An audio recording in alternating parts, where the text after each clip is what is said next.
यांनी पुण्याचं आंदोलन सुरू केलेले आहे ते मुंबईच्या दिशेने तुम्ही भेट घेणारी अशी माहिती तुम्ही आणि राधाकृष्ण नाही, मी देखील आपल्याच माध्यमातून बघितलं की मी त्यांची भेट घेणार आहे. पण मला असं वाटतं की मनोज जरांगे पाटलांनी जे आंदोलन केलेलं आहे त्याच्या पार्श्वभूमीवर पूर्वीचे आंदोलन झालं होतं, त्याच्यातल्या अनेक मागण्या माननीय तत्कालीन मुख्यमंत्री एकनाथ शिंदेसाहेबांनी पूर्ण केलेल्या आहेत. देवेंद्रजी देखील मराठा समाजाला न्याय देण्यासाठी त्यांच्या नेतृत्वाखाली आम्ही आज काम करतो आहे. परंतु एक महत्त्वाची गोष्ट अशी आहे की आज मुंबईमध्ये गणेशोत्सवाचा मोठा समारंभ आहे आणि गणेशोत्सव हे हिंदू धर्माचं प्रतीक आहे.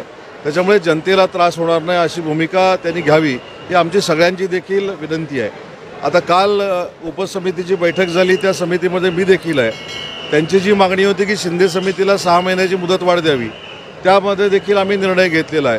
त्याच्यामुळं मला असं वाटतं की शासन त्यांच्या मागण्यांचा पूर्ण पद्धतीनं विचार करण्यासाठी तयार आहे. त्यासाठी समिती स्थापन केलेली आहे. जे जे आम्हाला शक्य आहे ते मराठा समाजासाठी आम्ही करणार आहोत. आणि 10% आरक्षण जे आहे ते माननीय एकनाथ शिंदेसाहेबांनी देऊन दाखवलेलं आहे मराठा समाजाला.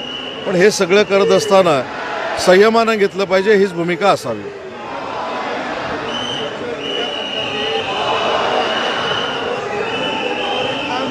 देवेंद्र फडणवीस साहेब हे राज्याचे मुख्यमंत्री आहेत. मी एक आठवण करून देतो की सगळ्यात पहिल्यांदा मराठा आरक्षण जे महाराष्ट्रामध्ये दिलं गेलं आणि जे टिकवलं गेलं सत्तेत असेपर्यंत, त्यांचं नाव देवेंद्रजी फडणवीस होतं. आणि त्याच्यानंतर दिलेला शब्द पाळणारे एकनाथ शिंदेसाहेब होते. त्याच्यामुळं मराठा समाजाच्या निमित्तानं देवेंद्र फडणवीस साहेब हे सकारात्मक आहेत. त्याच्यामुळं देवेंद्रजी हे राज्याचे मुख्यमंत्री असताना त्यांच्याबद्दल वाईट भाषेमध्ये बोलणं हे योग्य आहे असं मला वाटत नाही. मी जरांगे पाटलांची भेट घेणार आहे आपल्याकडनंच मला कळलेलं आहे.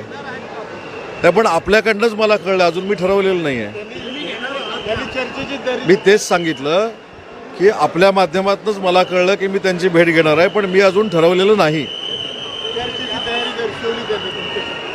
नाही, तयारीत एक लक्षात ठेवा, शासनाबरोबर चर्चा करायची तयारी त्यांनी जर दर्शवली तर शासन देखील त्यांच्याबरोबर चर्चा करायला तयार आहे. आणि त्यांच्या चर्चेसाठीच काल आम्ही उपसमितीची बैठक घेतली. 6 महिन्याची शिंदे समितीला आम्ही मुदतवाढ दिलेली आहे. त्याच्यामुळे त्यांनी देखील कोणाबद्दलही गैरसमज करून घेऊ नये. आणि मला